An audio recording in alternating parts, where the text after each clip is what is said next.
Muy bien, ahora sí vamos a continuar con nuestra serie, El Regreso. Y estábamos hablando sobre las ventajas, sobre los frutos, los dividendos de la santidad. ¿Qué es lo que una persona, cuando es santa, cuando ha entregado su vida al Señor y ha sido llamado santo, tiene como privilegios? Entonces comenzamos con una cosa, con una de las cosas más importantes que nosotros tenemos como cristianos, y es el favor de Dios, la gracia de Dios. Aprendimos algunas cosas acerca de la gracia.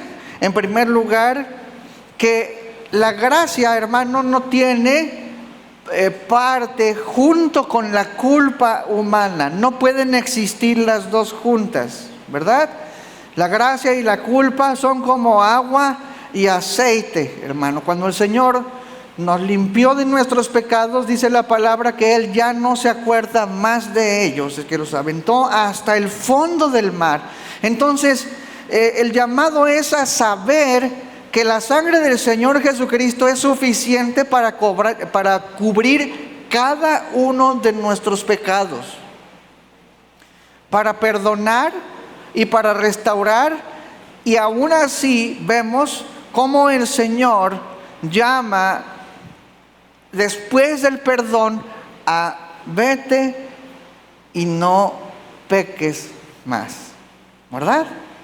Y cuando nosotros entendemos la gracia de Dios como tal, nuestra actitud de gratitud y de amor va a correr siempre hacia la meta de parecernos a Cristo y de hacer morir lo terrenal en nosotros.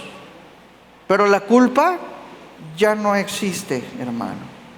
También aprendimos que la gracia no puede existir junto con la obligación. ¿Sí? La gracia no es algo que tú tienes que compensar, algo que tienes que pagar, que tienes que remunerar. No puedes decir, bueno, el Señor fue misericordioso conmigo, me salvó, ahora tengo que devolverle el favor. No, hermano, fue gracia, un regalo.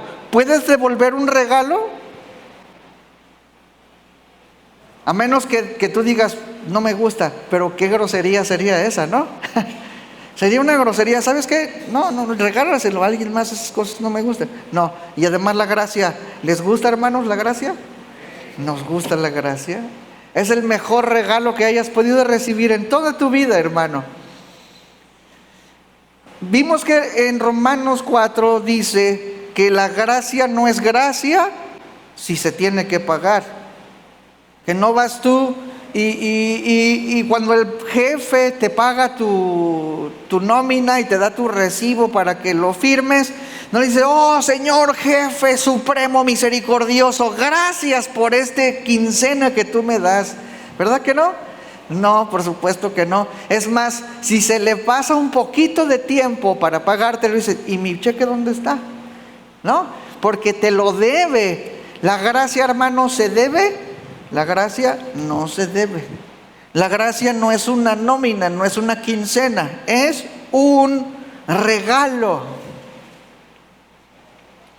No te lo ganaste. El cheque sí te lo ganaste. Además, si tú le quieres regresar algo al Señor, es como si agarraras monedas de 50 centavos y se las aventaras a Carlos Slim, ¿no? ¿Con eso le quieres pagar? O sea, la gracia de Dios, la sangre del Hijo de Dios es impagable, hermano. Es una de las cosas más maravillosas de la salvación, que Dios simplemente te la da. No tienes que compensarla. Por supuesto, vas a querer mostrarle tu amor al Señor, ¿verdad? Pero una cosa es eso, querer. Una cosa es amarlo, una cosa es servirle con un corazón lleno de gratitud, y otra cosa es pensar que tienes que devolverle algo al Señor porque le debes algo. No, Dios nos ha regalado su salvación. No tenemos una deuda con Dios. Nosotros simplemente lo amamos, ¿sí? Y bueno, ahora vemos otra parte de las cualidades de esta gracia. Y bueno, en tercer lugar, la gracia no puede existir con ningún reconocimiento de mérito humano. Es decir, no te la ganaste porque tú eres bueno. No puedes decir, obviamente, nosotros como cristianos nos podemos distinguir del mundo porque sí o no somos más buenos. ¿Puedes decir eso? No podemos decir eso. ¿Somos más buenos que el mundo? Entonces, no sé si has llegado a escuchar a algunas personas que dicen de alguien, wow, esa persona es tan buena onda que solamente le hace falta ser cristiano, ¿verdad? ¿Sí no has oído eso? Nada más le hace falta ser cristiano. Ok, ¿es por bueno que esa persona podría ser cristiana? No, hermano, no. En la iglesia, por decirlo así, estamos los peores. De hecho, el apóstol Pablo, hermano, el santo apóstol Pablo, decía de los pecadores, yo soy, ¿qué? A ver otra vez. A ver, dile a tu hermano que está ahí a tu lado, yo soy el primero. Yo soy el primero. Bueno, más o menos, ¿no? Yo más o menos soy el primero. No, Pablo dijo, yo soy el primero.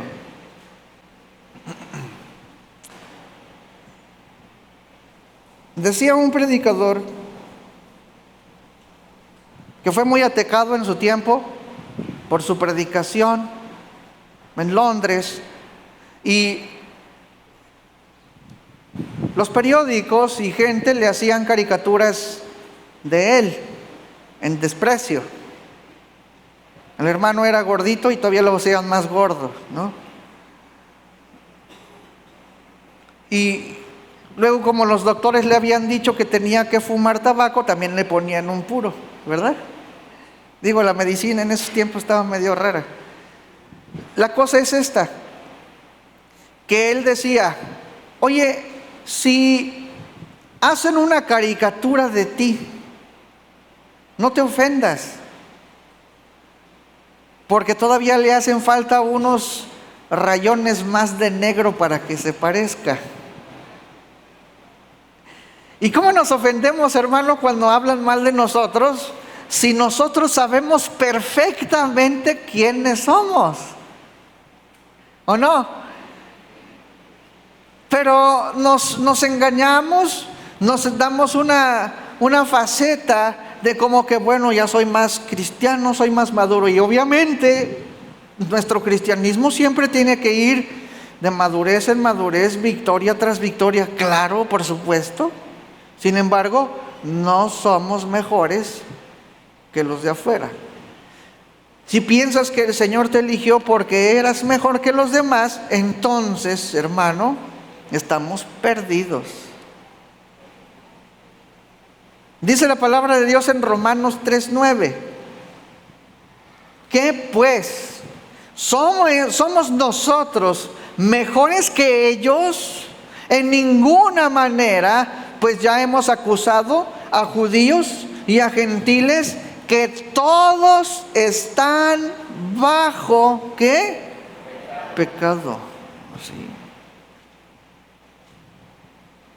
Nada más acuérdate del ejemplo de la computadora, de que tu cerebro es una CPU, ¿no? Que algún día te dijera delante de la congregación, vamos a ponerle una memoria USB en su cabeza al hermano para que registre cada una de las cosas santas que hace el hermano en toda la semana, ¿no? Entonces todos los que somos santos estamos expectantes del gran testimonio del hermano Teófilo, ¿sí? No hay nadie que se llame Teófilo aquí, ¿verdad? Entonces al siguiente domingo Le decimos al hermano, hermano Teófilo, vamos a ver tu vida, cómo honraste al Señor, pásame tu memoria. Entonces nos pasa la memoria, la ponemos a Chuy, ponla ahí en el proyector para que veamos cada cosa que le dio Teófilo al Señor. ¿Y qué pasaría allí de tu vida? Piensa en tu vida, realmente no te engañes, hermano. ¿Qué pasaría allí de tu vida? ¿Sí? Pues Señor, hazme como a Coré, ¿no? Trágame tierra. Ahora, ¿somos salvos porque somos buenos? No, no somos buenos. Romanos 11:30 al 32. Haciendo una distinción entre el pueblo de Israel y los gentiles. Ese es el contexto de Romanos 11. Pues como vosotros también en otro tiempo erais desobedientes a Dios, está hablándole a los gentiles, pero ahora habéis alcanzado misericordia por la desobediencia de ellos, es decir, de los israelitas, así también estos ahora han sido desobedientes para que por la misericordia concedida a vosotros, ellos también alcancen misericordia. Porque Dios sujetó ¿a quiénes? A todos en desobediencia para tener misericordia de todos. Entonces, ¿el Señor tiene misericordia de ti? ¿O es porque tú eres bueno? No, no somos buenos. ¿Somos mejor que alguien? No. Repito, Pablo dijo, bueno, 1 Timoteo 1:15.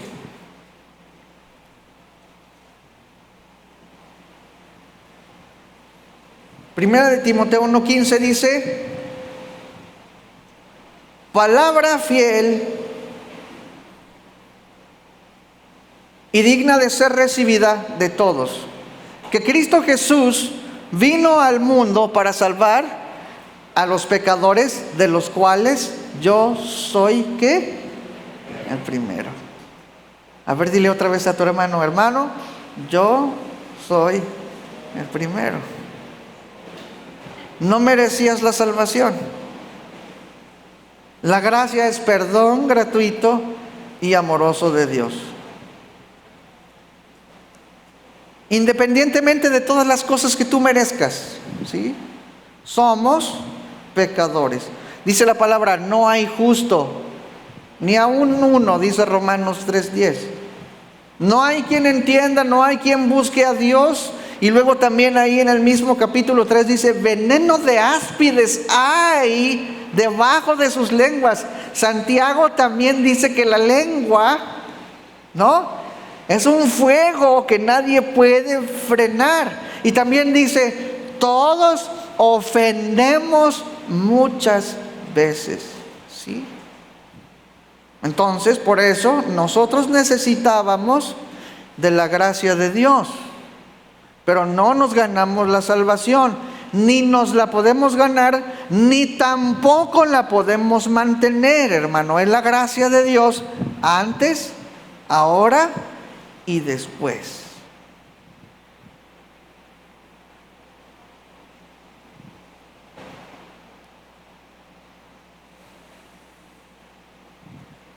Ahora vamos a entender otras cosas acerca de la naturaleza de la gracia.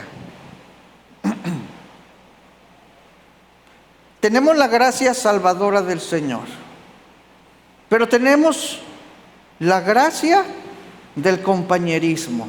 A ver, hermanos, ¿cuántos merecen tener una iglesia?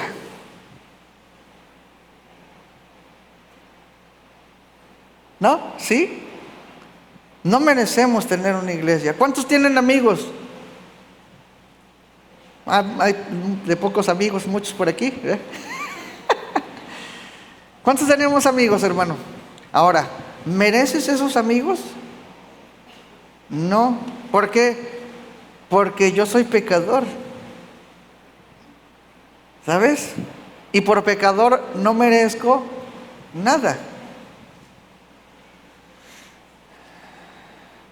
¿Cuántos tienen familia? hijos, padres, esposos, esposas, ¿merecen su familia? ¿No? Algunos dirían, no, no me merecen a mí. No, no merecemos nuestra familia. Es una gracia de Dios. Dios te dio a tus hijos, ¿o tú los compraste? No. Dios te dio unos padres. ¿Los merecemos? No los merecemos. ¿Cuántos hermanos en Cristo tenemos? Mira, voltea a tu alrededor. Y dice la palabra, cuán delicioso, cuán agradable es habitar los hermanos juntos, ¿qué? En armonía. Entonces voltea con tu hermano que está atrás y dile, al de atrás, no al de al lado, porque siempre es tu familia la que está allí. Al de atrás dile, qué agradable es estar contigo, hermano.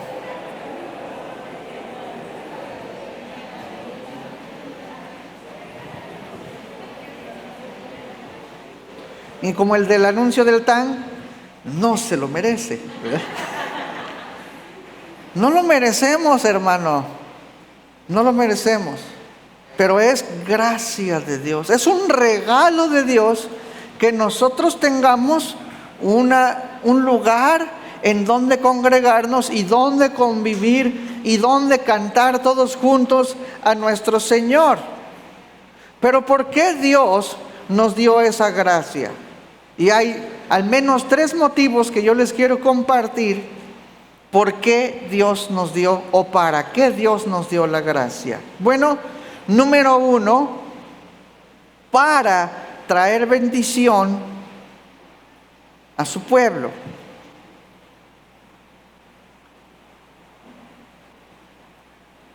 Dice Efesios 2:6, y juntamente con Él nos resucitó y asimismo nos hizo sentar, ¿en dónde? En los lugares celestiales con Cristo Jesús.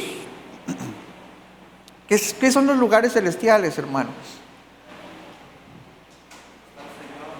En donde está el Señor. Ok.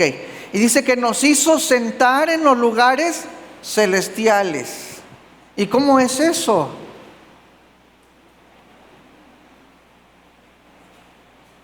El Señor abrió una puerta. ¿Cuál fue esa puerta? La puerta que dividía el lugar santísimo del lugar santo. Entonces, ¿esa puerta está cerrada? No, ya está abierta, hermano. Entonces tú puedes ir a Él cuando tú quieras. Y la palabra del Señor nos dice que el Señor Jesucristo traspasó los cielos. ¿Y a qué se refiere, hermano? Traspasó nuestra esfera para entrar directamente allí en el tabernáculo verdadero que es el cielo. ¿Y qué es el cielo? Es en donde está la presencia de Dios. Y si la palabra de Dios dice que nos hizo sentar en los lugares celestiales, es porque nosotros tenemos acceso al cielo. ¿Cuándo? Todo el tiempo, hermano. Todo el tiempo.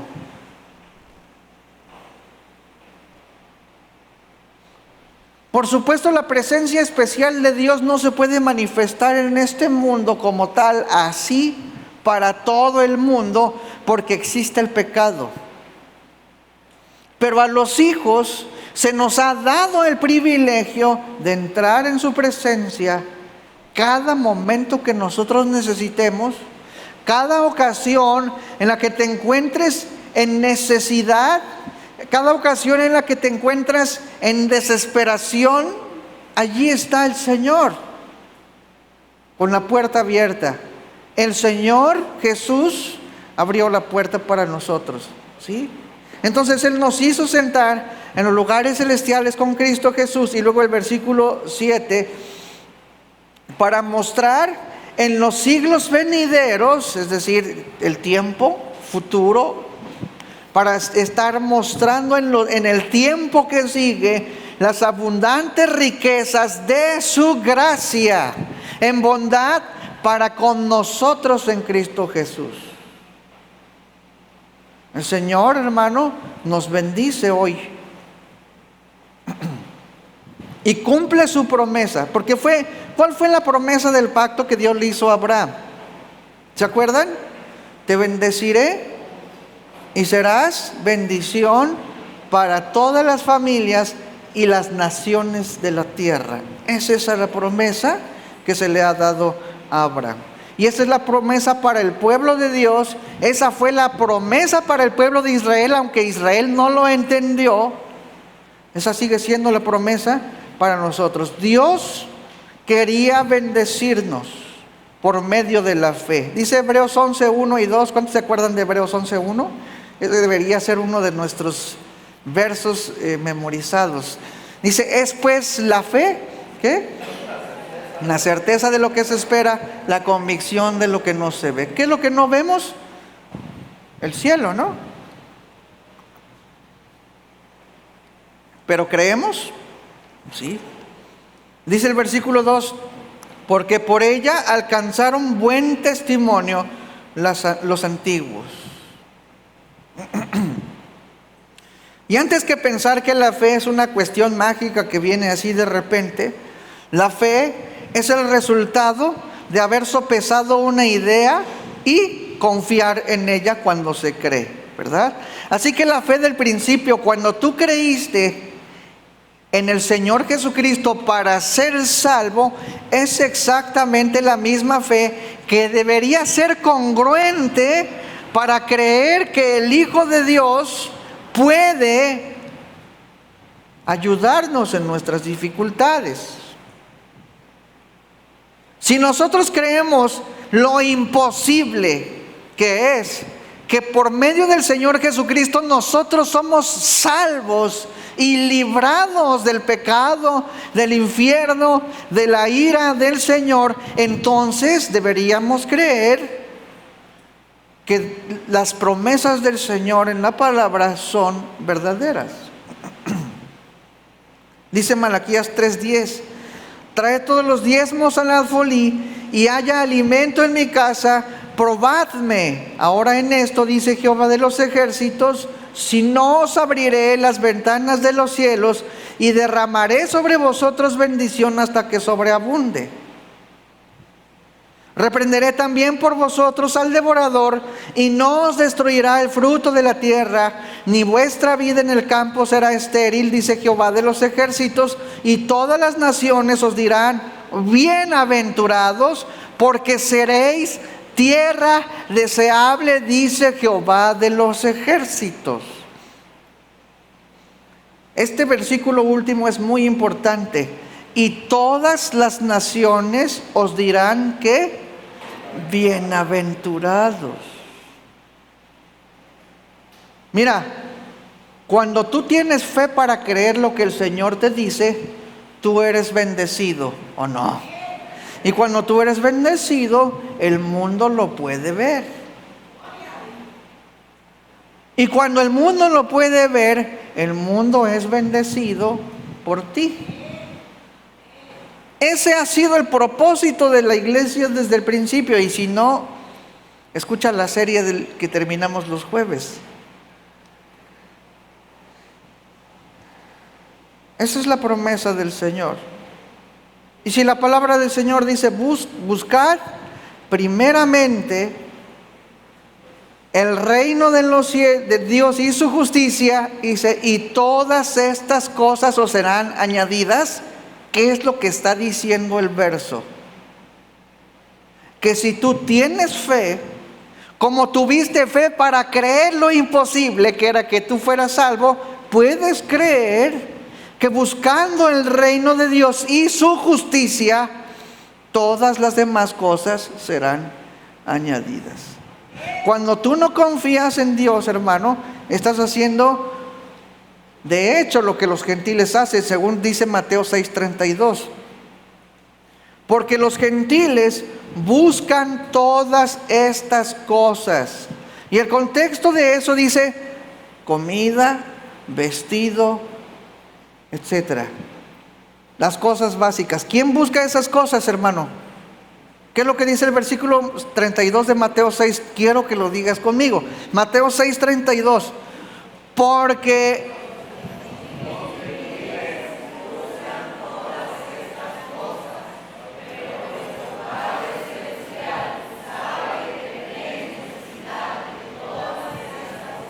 ahora, ¿quién busca todas esas cosas?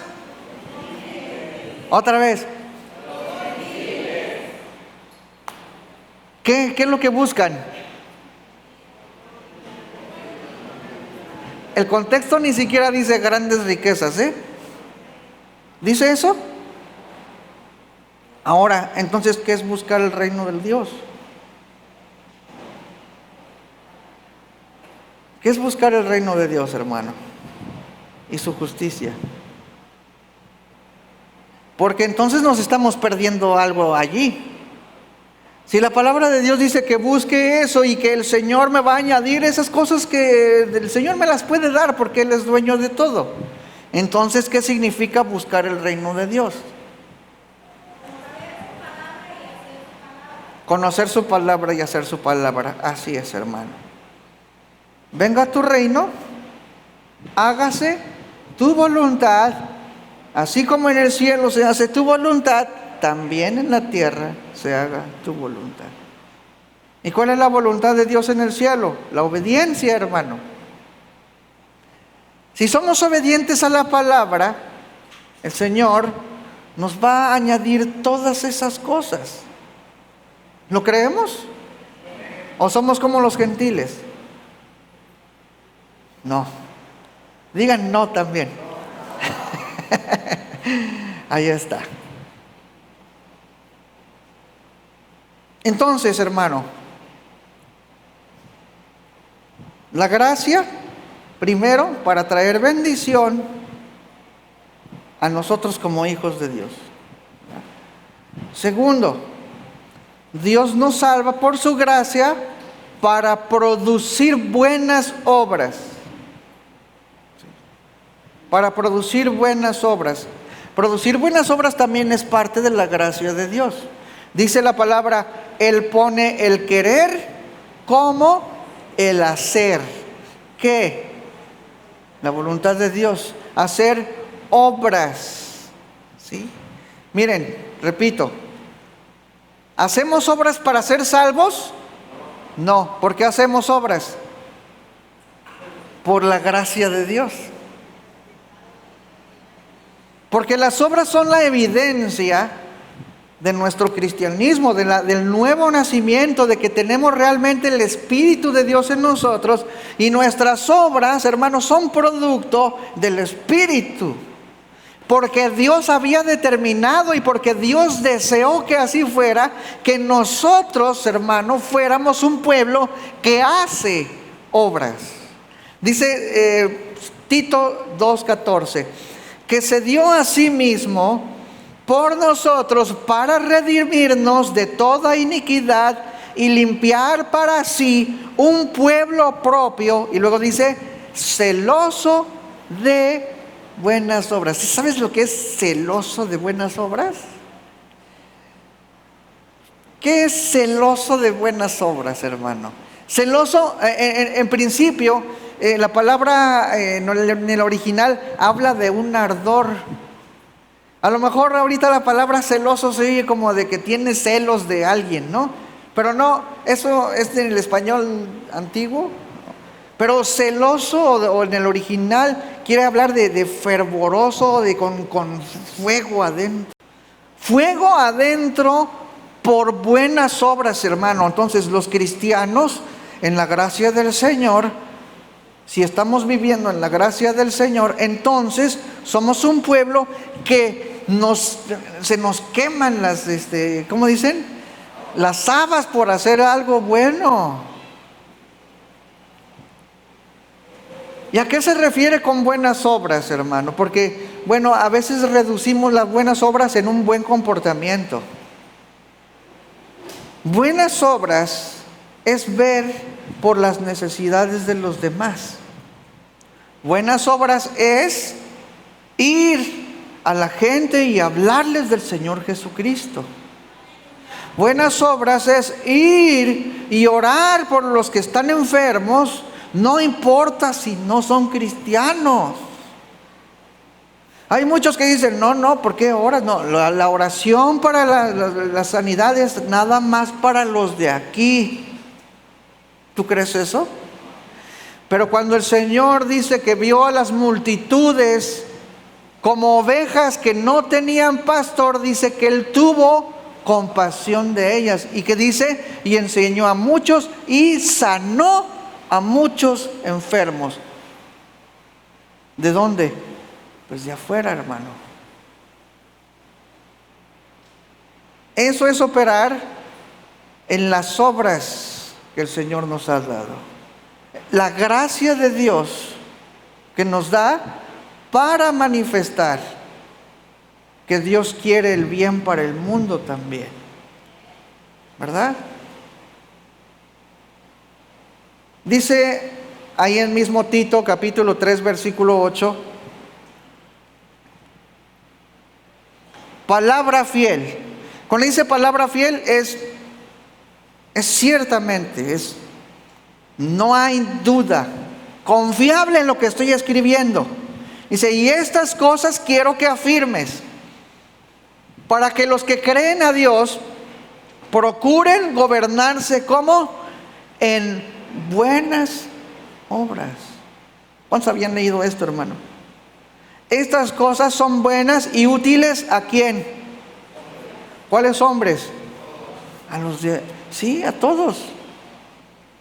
Otra versión, palabra de Dios para todos, dice, esto es cierto y quiero que insistas en ello para que los que creen en Dios dediquen su vida a hacer el bien. Hermano, entonces la obra o las obras en los cristianos deberían ser una cosa totalmente normal. Hacer lo bueno, hacer lo que le beneficia al mundo. Dice ahí mismo, palabra de Dios para todos, dice, esto es bueno y beneficia a todo el mundo. Hermano, la santidad es el medio de la bendición de Dios. Cuando tú eres hijo de Dios, cuando eres un santo del Señor, el cumplimiento de la voluntad de Dios primeramente nos trae la bendición a nosotros personal. Es inevitable, hermano, porque son las promesas del Señor. Pero no solamente nosotros nos beneficiamos, sino que el mundo es bendecido cuando nosotros hacemos eso y así cumplimos el pacto de nuestro padre Abraham. Serás bendecido y bendecirás a todas las naciones del mundo. El Señor Jesús ordenó, prediquen a todas las naciones del mundo. Eso es obra, hermano. La gracia de Dios se manifiesta en buenas obras para sus hijos, benefician a sus hijos, pero no solamente eso. Efesios 2:10 dice, porque somos hechura suya. Luego dice, creados en Cristo Jesús. Cuando dice creados en Cristo Jesús, no está hablando del primer nacimiento, ¿verdad? No está hablando cuando nacimos de nuestra mamá. No, está hablando del nuevo nacimiento. Cuando nosotros entregamos nuestra vida al Señor, el Señor nos hizo renacer. El Señor nos engendró a través del Espíritu Santo y nos hizo nuevas criaturas. En momento dice en Efesios 2:10, porque somos hechura suya. Estamos hablando de esa segunda hechura. Creados en Cristo Jesús para... A ver, hermano, dilo. ¿Para qué? Las cuales Dios preparó de antemano para que anduviéramos en ellas.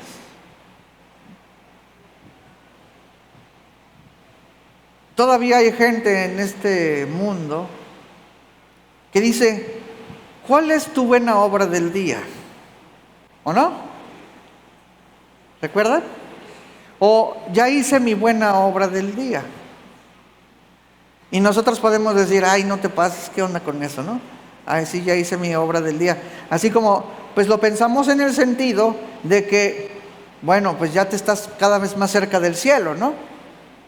Pero como nosotros no entendemos que las obras son para salvación, entonces, pues no por obras, para que nadie se gloríe. Y el cristiano empieza, pues no por obras. La gracia del Señor no requiere de que yo haga obras, ya soy salvo, ¿o no? Pero ¿qué es lo que la palabra de Dios dice? Te hice nuevo precisamente para que hicieras obras. Ahora, los cristianos hoy dicen, ya hice mi buena obra del día, o simplemente no están en nuestro plan del día. En nuestro plan del día está, no sé, ¿no? Me levanto, desayuno, voy al trabajo, hago lo que tengo que hacer, como, regreso del trabajo y ya tengo programada la novela. Bueno, ya ahorita ya no son novelas, ¿verdad? Son los K-dramas. Ya no es esto, es lo otro. Pero tienes programadas muchas cosas, el postre, la comida, todo está programado, pero ningún cristiano dice, ya hice mi obra del día.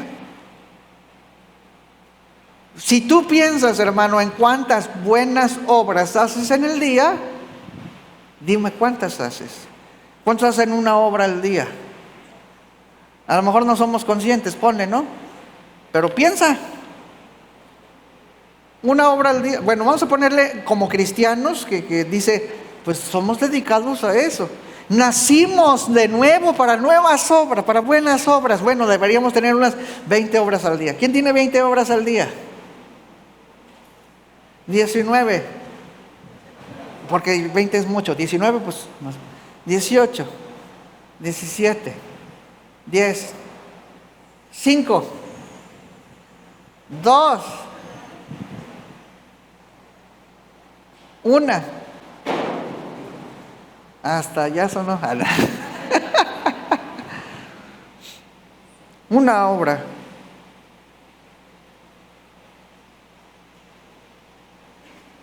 Porque somos hechura suya, creados en Cristo Jesús para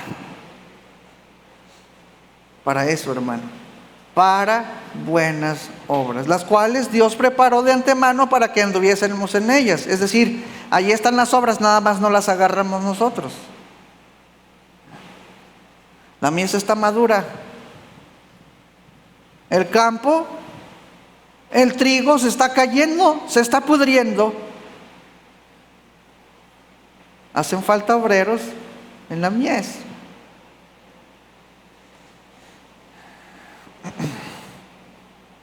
La iglesia, hermano, es la benefactora de esas obras. El Señor nos salvó. Entonces, primeramente por nuestra bendición, para bendecirnos a nosotros. Segunda, para buenas obras. Y 3, para dar gloria a su nombre. Para dar gloria a su nombre. Continuando ahí en 1 Corintios capítulo 1, versículo 6.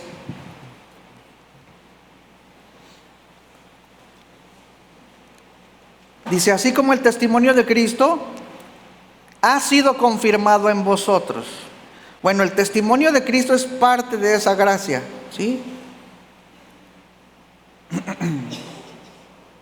¿Cómo es que el testimonio de Cristo es confirmado en nosotros? Dice la palabra del Señor que su Espíritu nos dice a nosotros que somos de Dios, ¿verdad?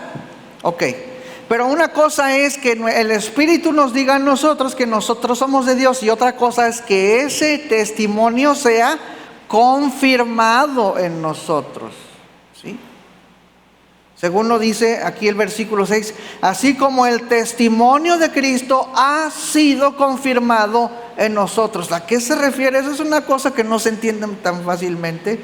Testimonio de Cristo. Es una cosa muy interesante, hermano, y de hecho puede ser un poco controversial porque hay cristianos en un lado y cristianos en otro lado. que creen una cosa y otros que no creen en otra cosa. Pero bueno, ¿qué es lo que hizo Cristo cuando estuvo aquí en la tierra? Dame algunos ejemplos. Aparte de que Él murió y resucitó, ¿qué hizo el Señor Jesucristo? ¿Qué? Sanaba a los enfermos. ¿Qué más?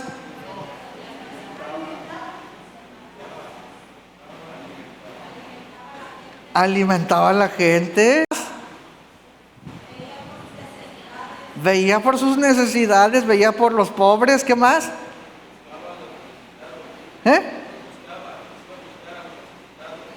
Iba a buscar a los necesitados, iba a los pobres, iba a los pecadores, enseñaba la palabra. ¿Qué más? Bueno, ese es el testimonio de Cristo, ¿no? Esa es la realidad, la evidencia, la historia de Cristo aquí. Ahora, ¿cómo se confirma ese testimonio en nosotros? Haciendo lo mismo. Entonces, aquí el apóstol Pablo les estaba diciendo a los corintios, el testimonio de Cristo ha sido verificado en ustedes. ¿Por qué?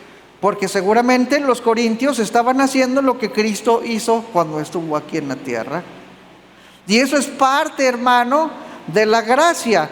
El evangelio, hermano, es el mensaje del reino de los cielos. Es la anunciación de una restauración de aquello que se perdió. ¿Y qué fue lo que se perdió? Todo se perdió. ¿Qué pasó cuando Adán y Eva pecaron, hermano? Se perdió la comunión con Dios. Se perdió la comunión entre los seres humanos, ¿sí? Se perdió la dependencia de la tierra. Es decir, la tierra es trabajosa. El trabajo es cansado. Entonces hay relaciones que se perdieron, y no solamente nosotros caímos, sino que toda la tierra junta fue puesta bajo el mismo pecado. Entonces tenemos mala administración de los recursos naturales, mala administración de los negocios, del dinero, mal manejo de las empresas, malas relaciones familiares, malas relaciones laborales, malas calificaciones en la escuela, etcétera. Todo cayó, no solamente nosotros. Las arañas nos matan, los alacranes nos matan, los leones, los tigres nos matan. Antes no era así, hermano. Digo, el reino de los cielos, dice, se ha acercado. Y no todo va a cambiar, ¿sí? No es que ya no nos van a picar las arañas, no. Pero las cosas que nosotros podemos hacer como ciudadanos del reino tienen que hacer un cambio en la sociedad, ¿sí?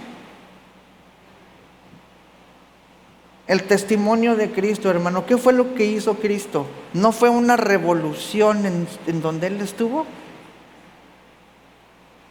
Los cristianos deberíamos estar haciendo una revolución. Él lo hizo con 12 personas. Y no está diciendo aquí vamos a hacer el G12, ¿verdad? No, pero somos más. ¿Cuántos puedes contar aquí, hermano? Con uno que hubiera, debería estar haciendo una revolución allá afuera. Con uno, hermano. Dice 2 Corintios 5:19.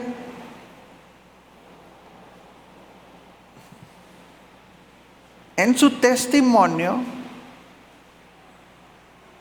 que Dios estaba reconciliando en Cristo, que Dios estaba en Cristo reconciliando consigo ¿a qué? Al mundo. ¿Y qué es el mundo? Fíjate, la palabra mundo en el original es cosmos. Y la palabra mundo no solamente incluye a la gente, incluye todo. Dice, no tomándoles en cuenta a los hombres sus pecados, y nos encargó a nosotros la palabra de la reconciliación. Es decir, Él estaba reconciliando todo, pero nosotros tenemos que reconciliar a las gentes. Colosenses 1:15 dice, hasta el 20, Él es la imagen del Dios invisible, Jesucristo, el primogénito de toda la creación. Porque en Él fueron creadas, ¿qué cosas? Todas las cosas, las que hay, ¿en dónde? En los cielos y las que hay en la tierra, visibles e invisibles, sean tronos, sean dominios, sean principados, sean potestades, todo fue creado por medio de Él y para Él. ¿Cuál tierra? ¿Cuáles cosas? ¿Cuáles tronos? ¿Los del futuro o los de ahora? Todos, los de todos los tiempos, en toda la historia, desde el principio hasta la eternidad. Todo es de Cristo.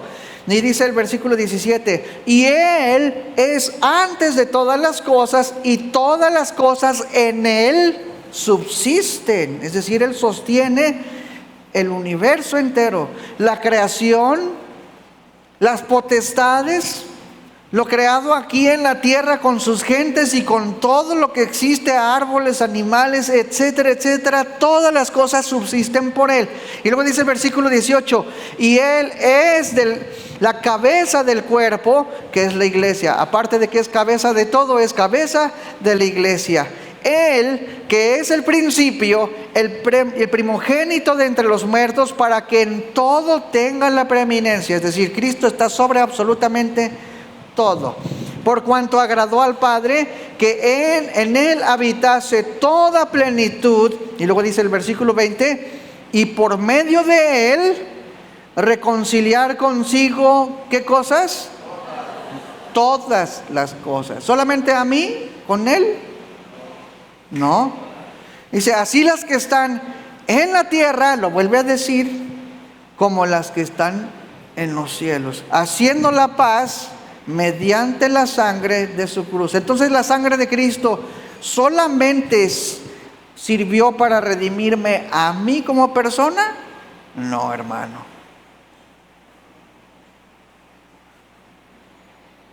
¿Qué es lo que estaba reconciliando consigo? Todas las cosas, la tierra misma. Entonces, el reino de los cielos, cuando viene, hace cosas. No solamente nosotros somos transformados, sino que por medio de nosotros, a los cuales se nos encomienda el ministerio de la reconciliación, es cambiar todas las cosas, hermano. No solamente es mi carácter, es mi manera en la que trabajo, es mi manera en la que administro los recursos, mi manera en la que cuido el ambiente, el planeta, mi manera en la que hago leyes, mi manera en la que abogo, mi manera en la que hago justicia, mi manera en la que conduzco la empresa, mi manera en la que multiplico los recursos. Todo, hermano, todo eso es lo que Él vino a restaurar. Entonces, el testimonio de Cristo incluye todas esas cosas.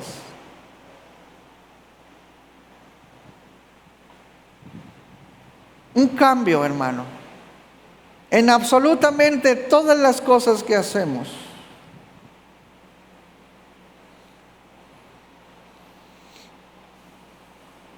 Continuamos en el versículo 21. Y a vosotros también. Es decir, ¿a quién reconcilió? A todo. Pero en el versículo 21 dice, y a vosotros también. Para que veas que no eres nada más tú.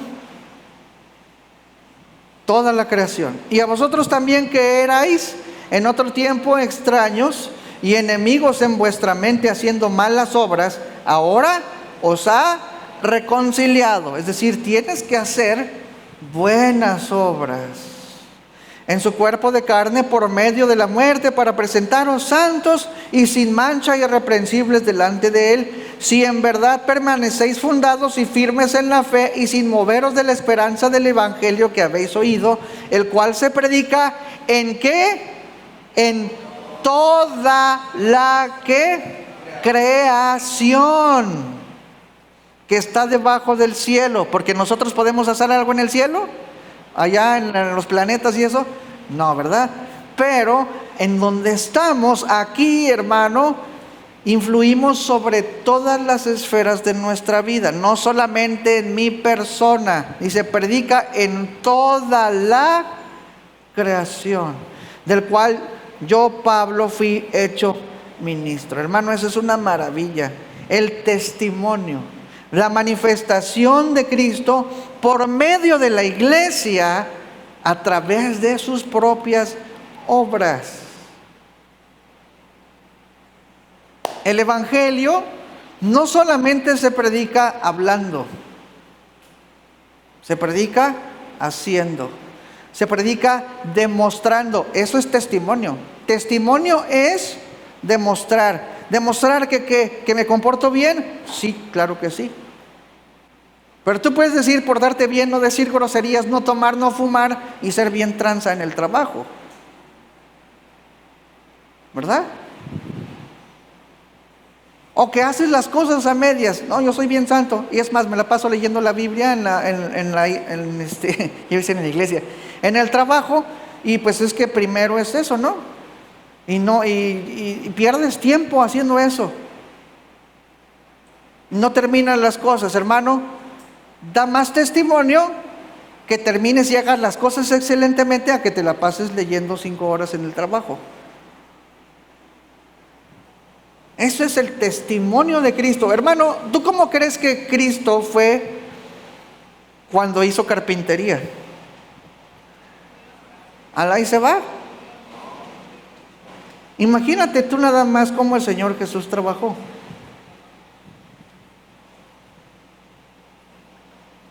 O jineteó el dinero, como muchos carpinteros.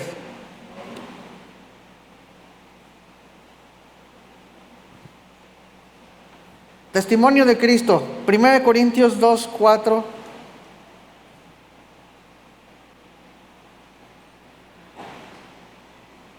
Dice: y ni mi palabra, ni mi predicación fue con palabras persuasivas de humana sabiduría, sino como con demostración del Espíritu y de poder.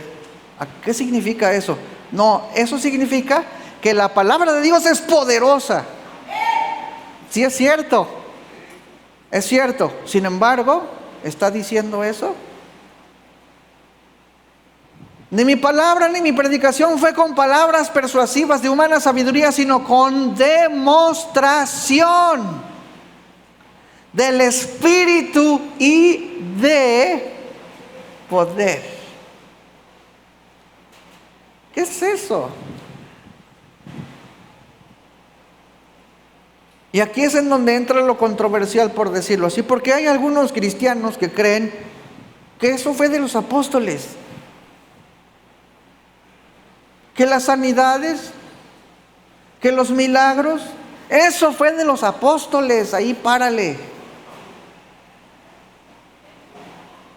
Y nos hacemos a un lado del testimonio que Cristo dio.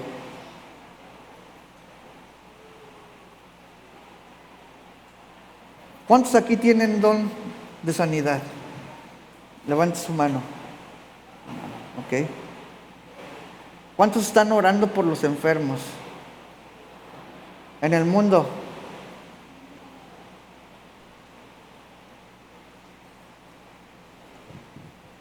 Hay mucha gente enferma allá afuera.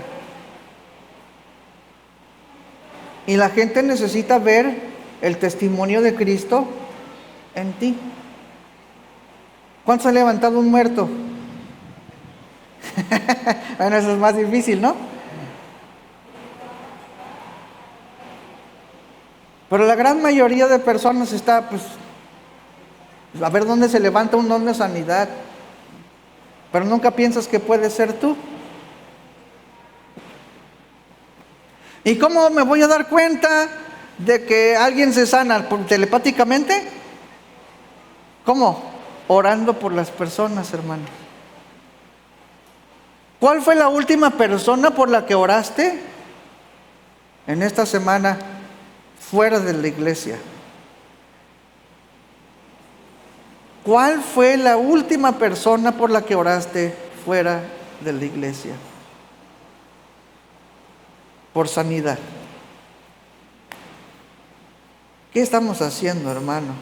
El testimonio de Cristo, la gracia del Señor está con nosotros.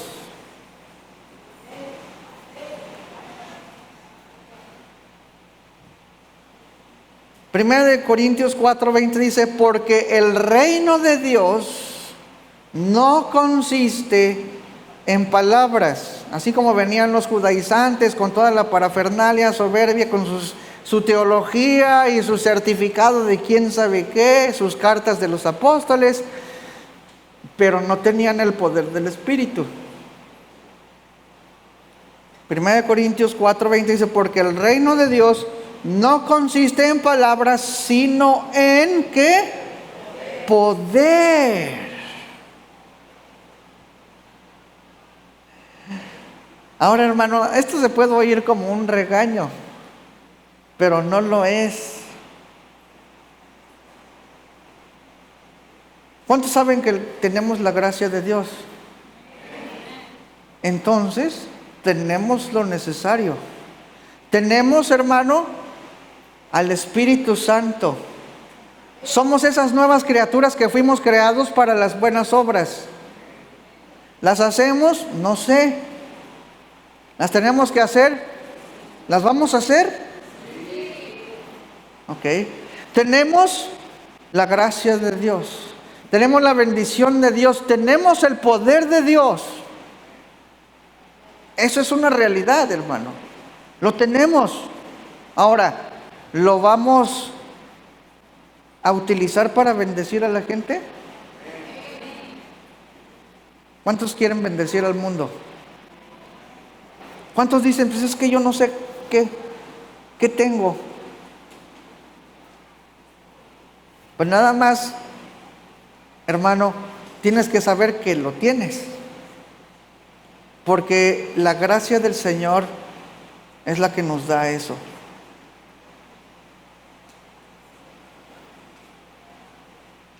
Vamos a ponernos de pie, hermano, por favor.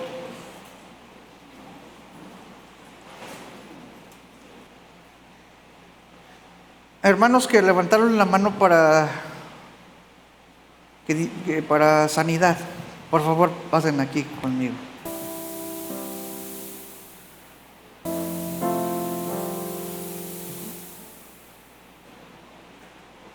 Aquí adelante, Cris, aquí arriba, por favor. Sí. Hermanos, ¿quién está enfermo aquí en la iglesia?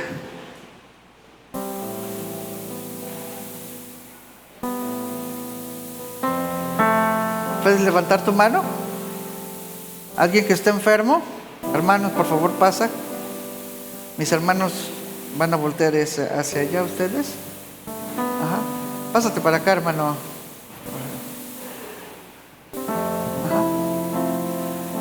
Y hermanos que están enfermos, por favor, pasen enfrente de nuestros hermanos.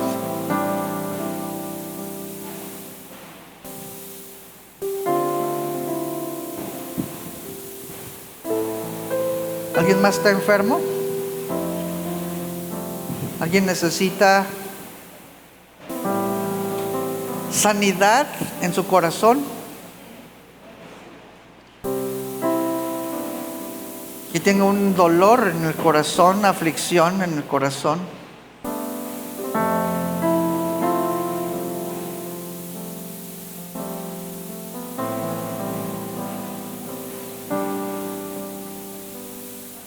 Hermanos, oren por nuestros hermanos que tienen esas necesidades.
Gracias, Señor, te damos, Padre, por tu poder, Señor, por tu gracia, por tu mano, Señor, que se mueve, por tus maravillas, Señor, por tu poder. Te damos gracias, Señor, por bendecir tu pueblo, Señor, por darnos, Señor, tus dones.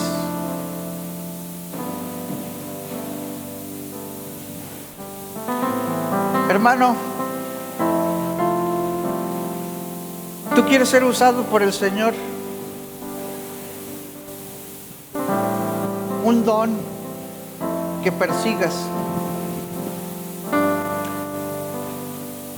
Si tú no sabes, hermano, qué es lo que Dios tiene para ti, Dios te quiere dar algo en esta mañana para que tú seas de bendición para el mundo y para que el testimonio de Cristo sea confirmado en ti y la gracia del Señor llegue al mundo con poder. Si tú eres una de esas personas, te pido si levantas tu mano también. Muy bien. Hermanos, por favor, pasen aquí adelante. Todos los que tienen en su corazón al recibir algo del Señor. Acá arriba, hermanos.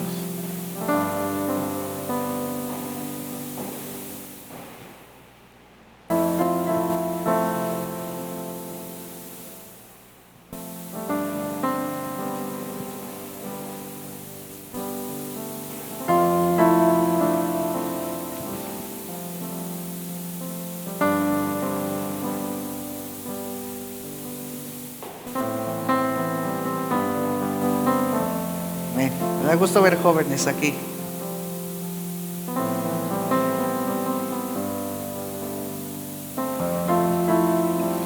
Hermanos pastores, hermano Fer,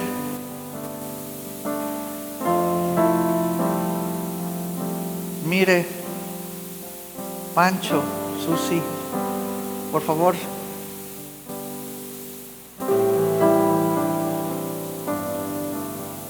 Toño, hermana Olga,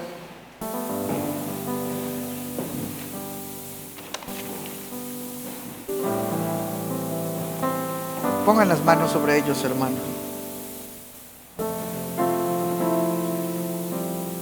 Que no se pase uno, no dejen a ninguno suelto.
Dios, derrama tu poder, Señor, sobre tus hijos. Lo que tú preparaste, Señor, para ellos desde antes de la fundación del mundo, Padre. Confirma tu testimonio en ellos.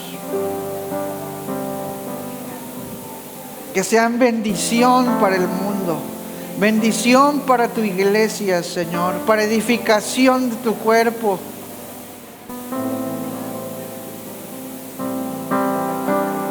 Reparte, Señor, como tú quieres, como es tu voluntad. Levanta, Señor, tus hijos.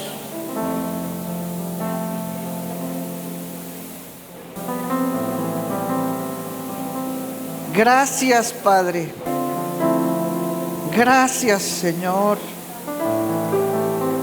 Gracias, Padre, porque no lo merecemos, Padre, pero es tu misericordia y son nuestros privilegios que tú nos has dado, Padre. Gloria a ti, Señor, el Dios de todo poder.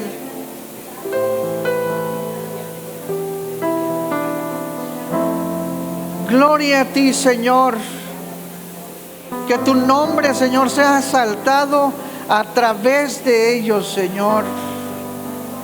Que puedan ver, Señor, tus maravillas y tus obras, Padre.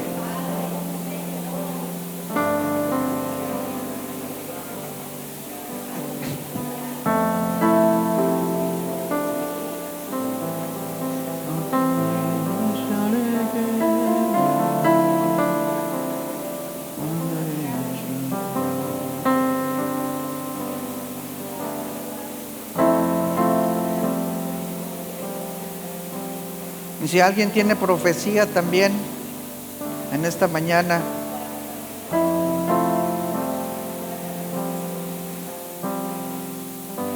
edifique a la iglesia.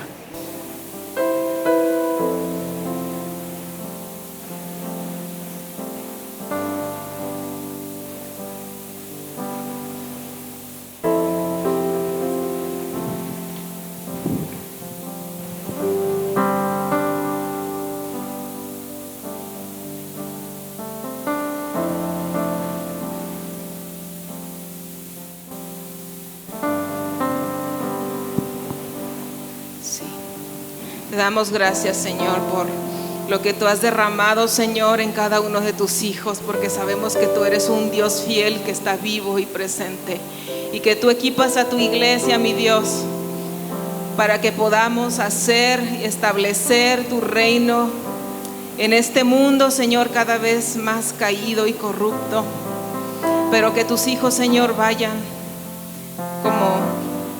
como sal y como luz, Señor, que tú has dicho que nosotros somos.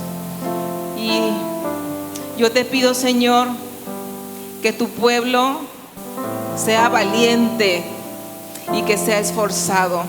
Que cada una de las personas que pasaron al frente para recibir de ti no tengan temor de lo que tú les has dado y puedan ejercitar, Señor, estos regalos para ser de bendición. Así dice la palabra del Señor: esfuérzate y sé valiente. Y así como he estado con los otros hombres que he usado, así mismo estaré contigo. Y esa es la convicción del Señor en nuestros corazones y su palabra para nosotros este día. Que sepamos y que confiemos que Él está con nosotros todos los días. Te damos gracias, Señor. Te pedimos que el mundo sea impactado, Señor, también por tus hijos. Y que nadie, Señor, ningún pensamiento contrario se levante en nuestras mentes, haciéndonos dudar de tu poder, haciéndonos dudar de tu palabra o haciéndonos dudar de lo que tú ya nos has derramado en este día. Te damos gracias, Señor, por lo que tú has hecho, en el nombre de Jesucristo. Amén. Señor, gracias, Padre, por tu palabra. Gracias por tu Espíritu Santo, Señor. Gracias por moverte en nuestros corazones, Señor. Queremos tomar esta responsabilidad, Señor, y hacer lo que tú quieres, Padre. Es nuestra respuesta a ti, Señor.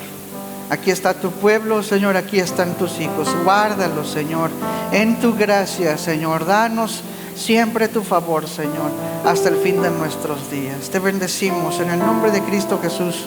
Amén. Amén.